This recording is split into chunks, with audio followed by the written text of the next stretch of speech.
Dijeron que Jorgito Mederos escuchó el Hold-the-Line y bueno, apareció Hold-the-Line, Antonio, ahí. Me imagino que habrá celebrado Antonio Maeso ayer los 76 años de Paul McCartney. ¿Hubo fiesta en su casa, Antonio? 76 años con mucha alegría. Que todavía esté vivo, uno de los mejores músicos. Nos va a acompañar en los próximos minutos Adriana Sabio. Tiene una extensa formación académica, es psicoterapeuta, es perfiladora forense, es escritora.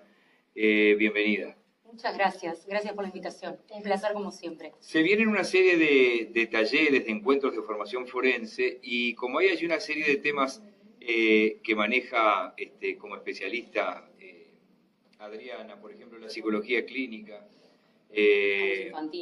abuso infantil, maltrato, ¿y por dónde podríamos seguir?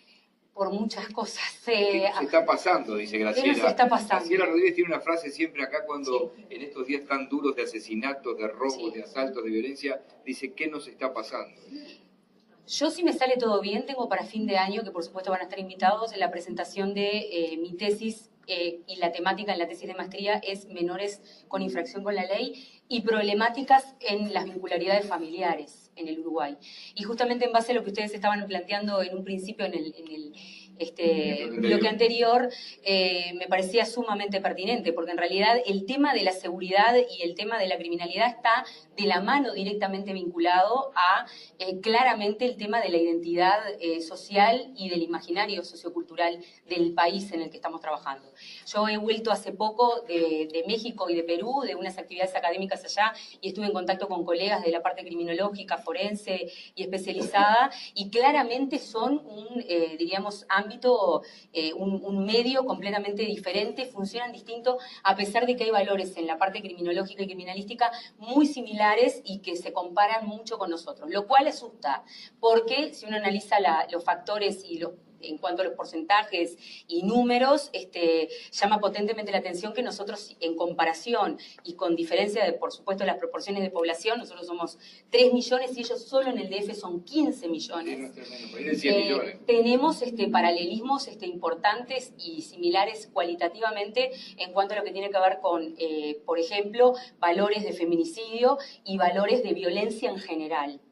Entonces, al volverme, me llamó mucho la atención justamente este aspecto y vuelvo nuevamente a esto de mi tesis, ¿no, verdad? Y de mi formación, ahora para fin de año, que voy a terminar con esto en la presentación en la UDELAR, a ver, ¿qué es lo que nos está pasando y qué nos pasó, mejor dicho, en realidad, ¿no? O sea, ¿qué es lo que venimos arrastrando?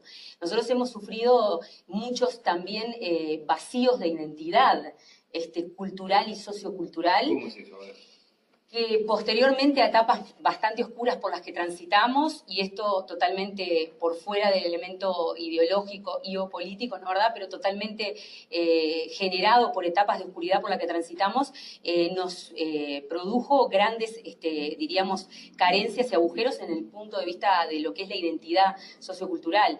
Cuando la identidad sociocultural de un país, cuando esto del sentimiento de pertenencia a nivel del imaginario social cae o decae o desaparece, y en realidad la población queda como perdida en esa línea, claramente desde el punto de vista de lo que es la criminología social también se analiza, aparecen aumentos y picos, diríamos, despegados desde el punto de vista de lo que son los crímenes, de lo que son justamente las conductas criminales, ¿no, verdad? O sea, porque también la conducta criminal es una expresión, y en realidad la criminología también lo estudia, nosotros estudiamos también en función del tipo de crimen que estamos hoy por hoy sufriendo, qué es lo que nos está pasando a nosotros socioculturalmente. ¿Cuánto pesa la imitación? Es decir, ¿cuánto pesa lo propio y la región y el mundo? ¿No? Porque a ver, quien dice, comparado, lo dice siempre Alberto Silva, comparado con la región, cuando habla de la región habla no solo de Sudamérica, sino de Latinoamérica, estamos bárbaros, sí. Comparado con nosotros mismos somos un desastre.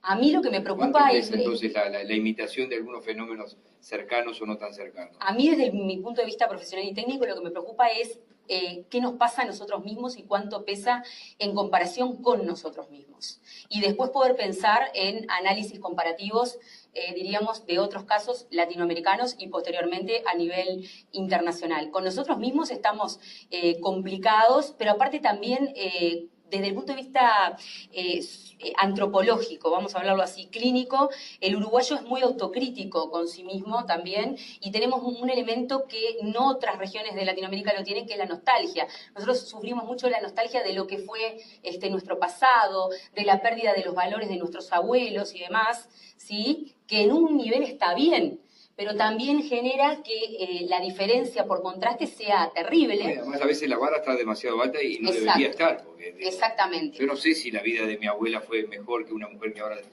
toma la decisión y se divorcia y no sigue aguantando lo que se puede aguantar. No estoy diciendo que mi abuela haya aguantado algo, estoy diciendo que la vida de esas mujeres. Exactamente. Entonces son elementos para analizar. También muy pertinentemente para analizar en relación a fenómenos como el miedo, ¿no? La inseguridad, el miedo a la inseguridad, el tema de la violencia y diríamos de la justicia, entre comillas, por mano propia. O sea, ahora empezamos nosotros a entrar en un camino muy peligroso. En un camino muy peligroso, que en realidad ya fue detectado e identificado ya, te diría que ya a mediados del año pasado, Zygmunt Bauman, que es un referente a nivel socioclínico, o sea, él trabaja, es un sociólogo clínico y hace antropología clínica también, que en realidad son disciplinas que la criminología las toma para poder analizar el crimen. Bauman ya estaba hablando de un concepto que se llama la ceguera moral. Lo que él está planteando es que nosotros, diríamos, en nuestra humanidad, el mundo está llegando a una etapa donde estamos sufriendo un fenómeno que se llama ceguera moral, donde hay un vaciamiento, diríamos, frente a lo que vendrían a ser los principios morales, y él hace una comparación de los niveles de violencia de los genocidios a los niveles de violencia que se están sufriendo al día de hoy en el mundo. Y explica... ¿Desde qué país lo hace eso? Él, diríamos, trabaja principalmente todo lo que es la parte europea, ¿no verdad? Pero en realidad lo que es interesante, que destaca, y a mí me parece súper interesante, que tiene que ver y que aplica a nuestro país, es el elemento que habla principalmente de, diríamos, ¿qué es lo que sucede con el tipo de violencia que está, diríamos, circulando entre nosotros? Él explica que en realidad lo que está instalándose es una violencia por la violencia misma. Es el hombre comiéndose al hombre. O sea, en realidad muchas veces que eso también nosotros nos encontramos... Escasa tolerancia, exacto, escaso respeto por pero, nosotros. a ver, tiene que ver cuando, por ejemplo, Miguel, vos analizás, suponete, una circunstancia criminal, una situación, un acto criminal. Muchas veces el público pregunta, ¿pero por qué lo hizo? ¿Por qué cometió lo que cometió? ¿Cuál es el sentido? Que por supuesto... ¿Cómo pudo hacer esto? ¿Cómo pudo hacer esto? Entonces, Bauman justamente apunta a esto, ¿no verdad? A algo que asocia a los niveles de violencia genocidas, ¿no? A esto de, diríamos, comerse al hombre por comérselo, o sea, arrasar con él, violentarlo por hacerlo. Y diríamos, justamente plantea la necesidad de poder volver a esto de promover la empatía, ¿no? O sea, poder empezar a promover más esto de la tolerancia entre nosotros mismos, pero también el de ponerse en el lugar del otro, que también es muy importante. O sea, cuando empezamos nosotros a detectar elementos que tienen que ver con la agresividad, ¿no? Esto ya lo planteaba Lorenz, y la violencia muy perceptible a nivel social... Siempre... Lo ves en el semáforo. Exacto. Salís a la calle y tenés complicaciones, malos tratos y demás. Ahí ya estamos, diríamos, apuntando a esto, ¿no? Porque no hay un motivo, que este es un elemento que también se analiza desde el punto de vista criminológico. Vos, en estos talleres veo que hay una parte en la que recorres 50 años de vida delictiva en el Uruguay. Este va a ser el del 7 de julio, acá en Montevideo, Uruguay, presencial. Genealogía del delito del cacho al quiqui. Me meto en una camisa 11 varas importante, pero digo, lo hago con gusto porque de hecho es uno de los ejes de mi análisis y es muy interesante, porque tiene que ver con esto que yo les señalaba al principio, ¿no? O sea, ¿qué pasó desde el tipo delictivo y el perfil delictivo del cacho hasta el perfil delictivo y el tipo delictivo del quiqui? El cacho claramente tenía, más allá de ser un criminal, otro tipo de valores criminales también en su proceso de carrera criminal, como se reconoce a nivel de investigación en estos ámbitos, y el quiqui, por supuesto, ya manejaba otra cosa. En el quiqui podríamos estar hablando claramente de la ceguera moral. No manejaba nada. La ceguera moral. Ahí está. Mato por matar. A mí no me importa, inclusive uno de los planteamientos de él textuales era, a mí no me interesa ni siquiera mi propia vida, si a mí me tienen que venir a buscar, que me busquen, no me importa, yo mato a todos y me mato yo. O sea, ¿qué es lo que está pasando? Que estamos rasgando, diríamos, el fondo donde nos estamos encontrando con esto de que ya la vida, ni siquiera a veces propia, tiene un valor de significancia. Y eso tiene que ver con ¿Y algo cómo que nos pasa a combatir nosotros. eso? Porque a veces cuando en algunos países le ha pasado a Israel que si hay alguien que está dispuesto a envolverse en bombas y explotar, ¿cuál puede ser el castigo que le puede preocupar? Exactamente, o ¿Cómo sea, combatir a alguien que está dispuesto a dar la vida por lo que piensa? exactamente. Yo creo que, a ver, no es todo negativo, ¿no verdad? O sea, y esto también hay que aclararlo porque si no es terrible. Es como decía Freud, vengo a traerles la peste cuando les hablo del inconsciente y yo no quiero venir a traerles la peste. Todo lo contrario, nosotros siempre buscamos soluciones y ver cómo nuestra sociedad pueda mejorar su calidad de vida. Yo lo que creo que hay que apuntar es a lo que nos sostiene. A nivel antropológico y social uruguayo nos sostiene la identidad, el poder tomar contacto de vuelta con lo que nos hacía fuertes, con lo que nos daba una contención, porque en realidad la conducta violenta tiene que ver con esto. Si yo no tengo contención de ningún tipo y si a mí nadie me transmite que me quiere y que yo le importo para un otro, y si los que me tuvieron que cuidar y querer no lo hicieron, a mí no me interesa qué valor tiene mi vida, cuál es el objetivo que yo cumplo acá. ¿Para qué estoy? Entonces, muchas veces esa población es masa propicia para la comisión de actos criminales, para esto que vos planteás en el exterior, me rodeo de bombas y mi molo, o sea, no valgo. O sea que la descomposición del hogar, sea el tipo de hogar que sea, monoparental. Eso estoy inclusive de acuerdo y de hecho yo lo trabajé en el Congreso de México con criminólogos, con especialistas en la parte que tiene que ver con el pensamiento criminal y la psicología criminal. Sin hogar es muy difícil. Totalmente de acuerdo, coincidimos todos que claramente tiene que ver con el núcleo. El primer espacio de socialización natural es nuestra familia. El bebé nace y con el primer contacto, diríamos, que reconoce que tiene, es la su caverna papá, hasta su acá. mamá. Exactamente. Lo que tenemos que tratar de evitar es volver a la horda, Sí. donde yo soy una masa, ¿no verdad? Donde en realidad por ser una masa no tengo identidad y por no tener identidad, a mí no me importa mi vida y tampoco me importa si se la tengo que sacar al que tengo al lado. Y el problema de la horda también cuando salen a patrullar. Que me disculpen, pero hay un antes y un después. Ese es el también. problema de México con los cárteles y con justamente todo el movimiento criminal que ellos tienen. Sí, obvio, ¿verdad? como pasó en Colombia con que estaban la FARC, el M-19, los paramilitares, Exacto. el ejército, la policía militar, digo, era... Lo que pasa es que es una es como diríamos que estaríamos como, no es el caso, gracias a Dios, de nuestro país, ¿no verdad? Pero en el caso de México, uno de los criminólogos juventinos Sosa me planteaba y me decía, a nosotros nos sumergió lo criminal. Hoy por hoy fue tan complicado esto de poder salir adelante en lo económico que la mayoría de nuestra población se presta para el fenómeno criminal. Y esto que me decía es muy significativo, porque es esto de... ¿qué pasa con esa población que se deja seducir por la comisión del fenómeno criminal? La plata fácil. ¿Verdad? La plata fácil y terminamos teniendo un ejército de gente que, digo, para llamarlo de alguna manera, que se presta a esto, que es muy complicado también después reducir a nivel social, a nivel, diríamos, cultural, ¿no verdad? Del cacho al quique hay un elemento gravísimo que viene de comienzos de este siglo, que es la entrada fuerte de las drogas. La influencia de drogas fuertes en... Sí. Que además vos lo llamás a esta parte de tus talleres. Yo había visto por acá, bueno, por algún lado estaba lo de las drogas, ¿no? Adicciones y toxicología, agravantes o atenuantes del delito. Exacto, exacto. Ese tema es todo un tema que se discute muchísimo. En realidad, a ver, yo siempre marco algo y siempre lo sostuve así, lo sigo sosteniendo a medida que voy investigando.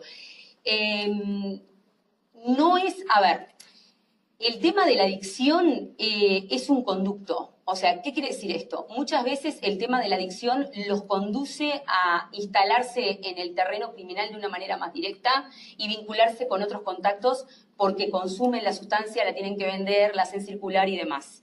Pero cuando es alguien que solamente consume y comete conductas criminales, lo que en realidad está estudiado y está analizado tiene que ver con esto de que la sustancia les es como un calmante mental y un fenómeno químico de enfriamiento mental en el momento de cometer el crimen. No un inductor. Y ahí está el error científico y el error académico que se comete cuando se dice que es un inductor. O sea, es un inductor desde el punto de vista cultural y social. Y cuando Si se yo roba estoy para comprar la droga. Bueno, ahí está el tema. Si yo estoy adentro del círculo porque estoy vendiendo, ¿tá? A mí me induce la adicción porque yo pertenezco a ese círculo y estoy, diríamos, en un ámbito criminal y promuevo el crimen y lo cometo. Pero no químicamente es algo que yo consuma y me induzca necesariamente a cometer el crimen. Y ahí está el error, diríamos, conceptual. Muchas veces, si ustedes lo sabrán, y si uno trabaja, la gente que está escuchando y trabaja con adictos lo sabe bien, la persona consume y es muy difícil que entre en un estado eufórico de manera inmediata. De hecho, por lo general, es un fenómeno de atenuación neural, o sea, la persona queda atenuada. Entonces, el medio del consumidor sí es el medio que induce a que el consumidor muchas veces cometa delitos en ese sentido. No que yo consuma y que después salga necesariamente a cometerlo, ¿sí? Porque puede pasar, pero no necesariamente me va a llevar la sustancia a que yo lo cometa. Me puede calmar, eso sí, y a eso entramos en un vilo, en un intersticio muy peligroso, ¿no verdad? Porque en realidad me puede tornar un cerebro mucho más frío y calculador en el momento de la comisión del crimen. Voy a ir a la mesa, por favor. No, lo que quería plantear es que yo no digo que esa droga se dirija a hacer un crimen, pero sí todo lo que Claro, el está medio. alrededor. Por ejemplo, vos estás consumiendo droga, Totalmente. y entonces en tu casa te dicen no te dan dinero, nadie te da dinero, y ahí comenzás. Y querés conseguirla, y a través para conseguirla, robás, para conseguirla te prostituís. Conozco casos. Y tú estás hablando de casos extremos, pero a mí me gustaría tener en este momento un estudio de la cantidad de hogares en Uruguay que están viviendo una frustración. Yo le digo que debe ser el peor caos que le puede pasar a un ser humano tener un familiar Adicto. que se droga. Porque la violencia comienza ahí. Y de un hogar que de repente se ocupa, que es querida la persona, que es amada, que tiene estudio, que tiene comida, y sin embargo comienzan con la droga y ahí empieza toda la violencia. O sea, los casos que estoy estudiando los extremos, pero ya la violencia está en los hogares. Y me encantaría tener en este momento un estudio para saber la cantidad de hogares que están pasando, padres y madres que no saben qué hacer, porque no saben, porque es todo un proceso lento que comienza con descubrir, con una discusión, con que te empiezan a manipular, con que es tu hijo, empezás a sacar las cosas, que una vez que le sacás tenés miedo de que se te vaya de tu casa, entonces ya ahí comienza. Y ese chico o esa chica empieza amistades diferentes, justamente las ambientes conectadas con la droga, y empiezan en las plazas, y empiezan de noche, y empiezan en lugares, y bueno, yo creo que en este momento hay un porcentaje muy grande de hogares que están pasando por esto, que es, y no hay solución. No aparecen las soluciones. Tiene que haber soluciones y no aparecen. A ver, escuchamos a Adriana. Totalmente de acuerdo con lo que plantea. Yo quiero aclarar esto. Justamente lo que ella señala tiene que ver con cómo la persona ingresa al terreno criminal porque empieza a necesitar el consumir, ¿no verdad? Claramente. Y eso tiene que ver con esa faceta. Cuando yo señalaba lo demás, me refería a que cuando vemos, por ejemplo, un caso concreto donde en realidad hay alguien que está cometiendo un acto criminal y, diríamos, está con sustancias o ha ingerido sustancias, es muy poco el porcentaje de esa sustancia, la adulteración que le puede generar en esa cabeza para cometer el crimen. O sea, esa persona ya trae otras necesidades para cometer el crimen, ¿sí? Pero hay que hacer esa diferencia. Yo lo estoy analizando en dos planos separados. Pero tiene que ver con esto también de, bueno, ingresan claramente al terreno, diríamos, de lo que vendría a ser lo criminal y demás. La palabra adicto viene del latín y quiere decir addictum. Y significa lo no dicho. Cuando Graciela está planteando lo que está planteando, yo justamente pienso en eso, ¿no verdad? O sea, cuando nos consultamos y nos preguntamos, ¿dónde encontramos la solución? Tenemos que volver a la familia. Yo no estoy diciendo y no estoy planteando que la familia sea la culpable.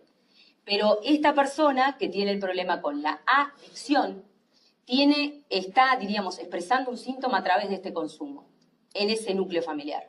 Y hay que ver qué es lo que pasa en ese núcleo que no se ha dicho y que esa persona identifica y sintomatológicamente comienza a consumir. ¿Por qué planteo esto? Porque cuando uno trabaja y tiene contacto con núcleos familiares de adictos, se encuentra justamente con esto. El adicto consume, ¿sí? Y lo que busca en realidad en la base necesaria es evadirse, eludirse de la realidad y desaparecer. Miren qué casualidad y qué parecido también a lo que yo le estaba señalando en un principio, relacionado justamente a la subjetividad de la persona que comete el crimen. O sea, si yo necesito desaparecer es porque siento que no tiene sentido lo que estoy haciendo acá. No me identifico con lo que está sucediendo en mi vida diaria. Me tengo que evadir, ¿la verdad? Hay un libro que trabaja sobre el tema de las adicciones que se llama Rostros hechos humo, que tiene que ver con eso. Me hago humo, me desaparezco. Cuando uno hace entrevistas se encuentra con esto. Y tiene que ver con esto de lo no dicho y habla de lo que está sucediendo en ese núcleo familiar que lo generó. Alberto. Me preocupa un poco globalizar todo, me parece que capaz con intención, yo lo entendía así. Drogas son muchas cosas, yo tomo más. Por supuesto. Esto crea una adicción, esto es una droga. Pero hay niveles. Una droga legal, hay muchas drogas. Claro. Ahora, yo no conozco a nadie que consuma LSD, éxtasis o marihuana y salga a matar. Conozco gente que consume cocaína y se pone más violenta. Exacto. No conozco a nadie que consuma mate, que consuma alcohol y en su casa robe los caños para venderlo por pasta base. Sé que la pasta base genera eso. Sí. Entonces, cuando decimos drogas y adicciones, son bravas todas las drogas y todas las adicciones, pero no es lo mismo consumir pasta base, cocaína, en lo que tiene que Son ver con la niveles. violencia, que tomar mate, marihuana Totalmente. o LSD o éxtasis. Y si decimos drogas y adicciones, damos un mensaje confuso. Me parece con todo respeto. ¿Y tú no pensás que el que empieza con marihuana no sigue con otra cosa? Eso es ¿Un chico de 16 años? No, creo que no. Son cosas ¿En los distintas. hechos pensás que no? El que empieza con mate no termina con cocaína. No, yo en mate, pero pensás que no, que el que empieza con marihuana no sigue con otra cosa, No, después, para que nada. realmente sigue teniendo el problema, Para nada. que va a un psicólogo, a un Para terapeuta, nada. a un psiquiatra, Para con nada. 16 años, le dan Pero a ver, me antidepresivos. parece Acá está viendo la palabra. Estamos viviendo un taller que va así. abierto. No, esto va a ser parte de tu taller. Parte, sí, en realidad más enfocado, pero tiene muchísimo que ver y de hecho yo estuve trabajando con poblaciones por muchos años en Casaballe con justamente clínica relacionada directamente a núcleos familiares que se deshacían por, desgraciadamente, el consumo de la pasta base, ¿no verdad? A ver, les voy a plantear algo que va en realidad de alguna manera a hacer una base en común de las dos miradas que están desplegando ustedes. En realidad creo que tenemos que empezar a pensar qué pasó en esa familia. Y ahí sí nos vamos a un lugar común, ¿no verdad? Social y cultural que nos involucra a todos como uruguayos y que tenemos que entender a ver qué pasó cuando, por ejemplo, se instaló el consumo masivo de pasta base en nuestro país, por ejemplo. O sea, porque eso también responde a otras circunstancias socioculturales que el Uruguay estaba viviendo en ese momento y que se prestaron para que esa gente empezara, ¿no?, a entrar en esto de consumir tanto por razones de que querían desaparecer, y ahí nos vamos a otro fenómeno que es el fenómeno de los factores que están volados y altísimos de nuestro país, de los índices de suicidio y de los índices altísimos de depresión. Si yo empiezo a analizar las poblaciones que consumen, sea la sustancia que sea, chicos, que ustedes planteaban las diferencias, ¿no verdad? Nos encontramos en realidad con un denominador común que es la depresión. Y que es en realidad, volvemos a la estructura del estado de ánimo. Esa gente está toda deprimida País depresivo, es un y país pasa, bueno, a ver, pasa por eso también, que, a ver, las personas que lo transitan saben perfectamente lo que es cuando hablamos de depresión, porque no es que yo me angustie No es que porque... está bajoñado, es una enfermedad. No es que me angustie porque engordé y no me entra el pantalón, ¿no verdad? O sea, es porque realmente capaz que no puedo salir de la cama, que me siento triste, que siento que no tengo de vuelta sentido en mi vida Hundido, que no sirve para otra nada. vez. Y fíjense cómo el fenómeno depresivo y el fenómeno de la angustia que no se aborda, a mi parecer, como corresponde y que tenemos que empezar a comprometernos más, es la madre de muchos otros problemas como adicciones, problemas familiares gravísimos, desarmes familiares gravísimos, problemas de accidentes de tránsito elevadísimos. Yo me accidento muchísimo más, y esto está estudiado en accidentología forense, porque justamente, diríamos, a ver, estoy seguramente depresiva o mal o angustiada, y a su vez también hay un factor inconsciente. A mí no me interesa mi vida inconscientemente, si yo estoy depresiva. Sí, obviamente. Entonces puedo poner en peligro mi vida, pero también la de otro en un accidente de tránsito. Voy a cerrar con Antonio Suicidios. Maquis. Con solución la problemática. ¿Cuáles son las soluciones? Volvamos, te lo contesto ya porque, a ver, es un eje común que trabajo en todos mis talleres. Volvamos porque hay que dar soluciones, no solamente nos vamos a sentar a señalar dónde está el problema. Volvamos a fortalecer el vínculo familiar. ¿Qué significa? Aceptar, reconocer y fortalecer los vínculos desde el tipo de núcleo y configuración familiar que tenemos hoy.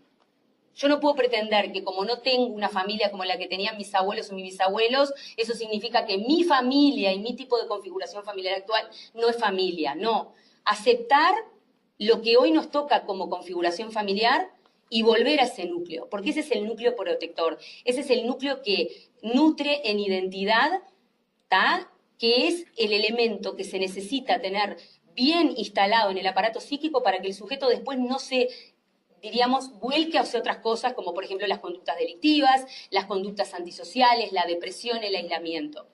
Nosotros tenemos que tener siempre un núcleo que nos haga sentir de alguna manera, y no tiene por qué ser de sangre, que nosotros somos importantes para un otro.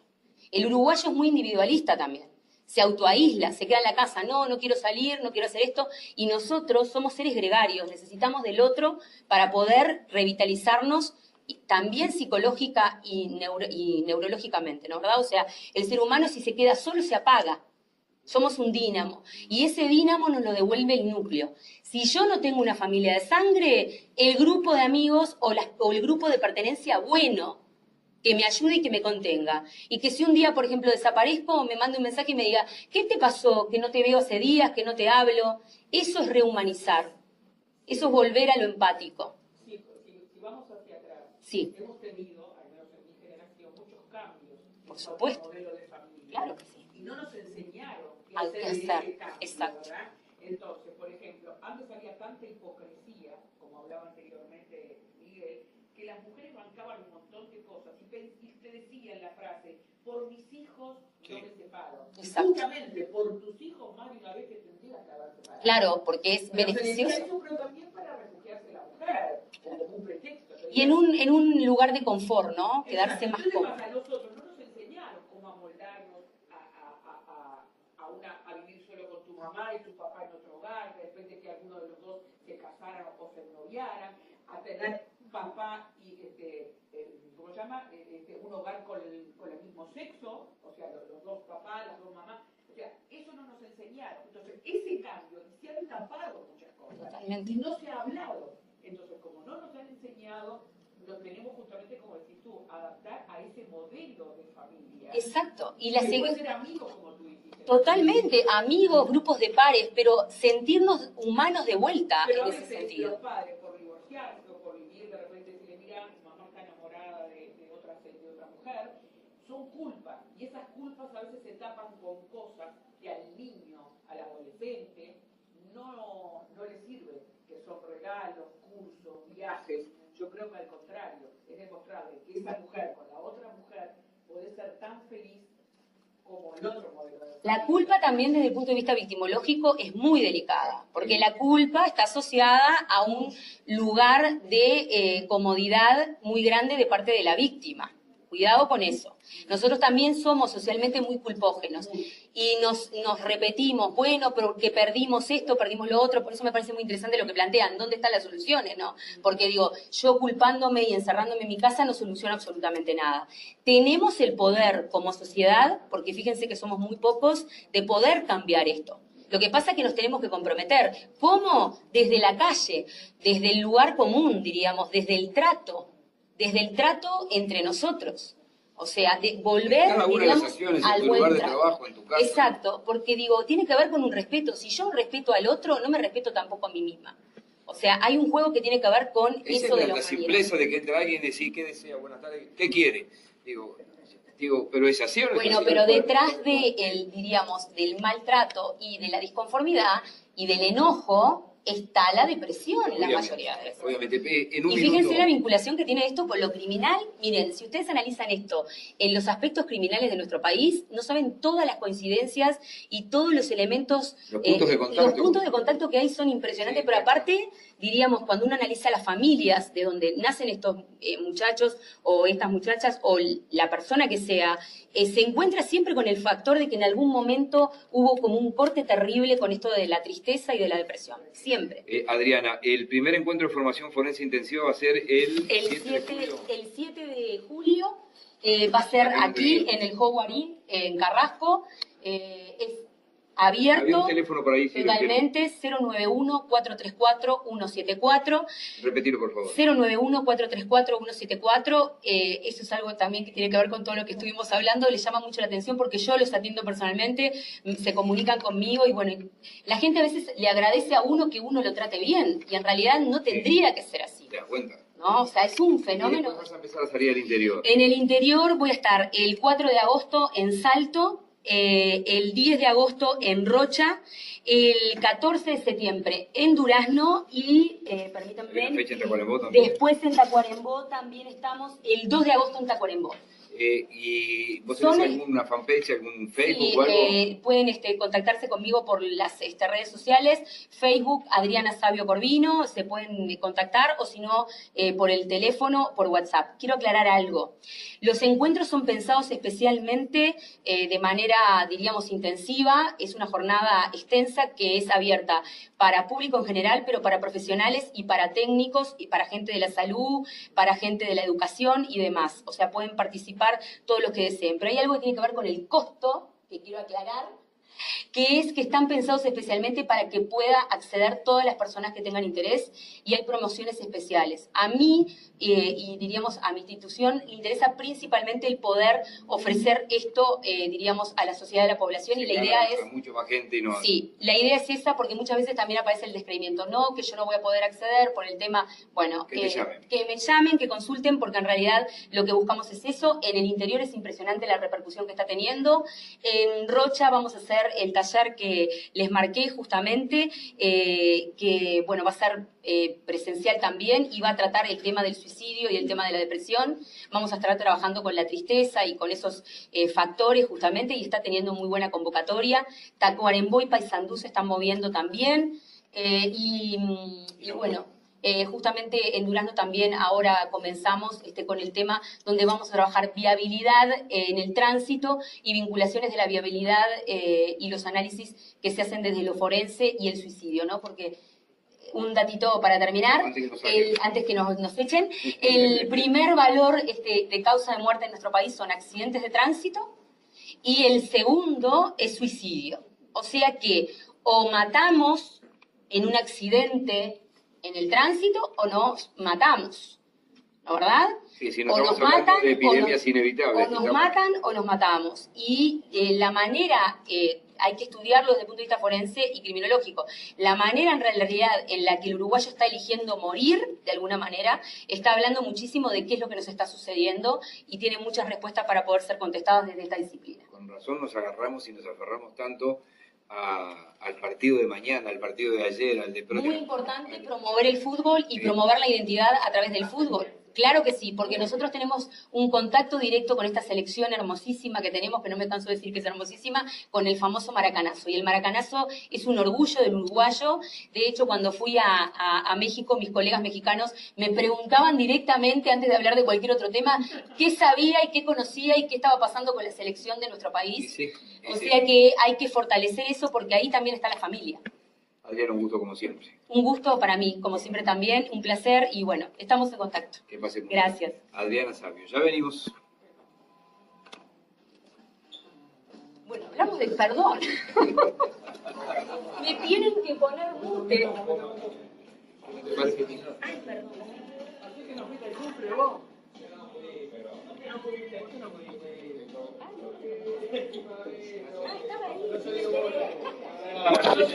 Nunca me enteré que estaba ahí.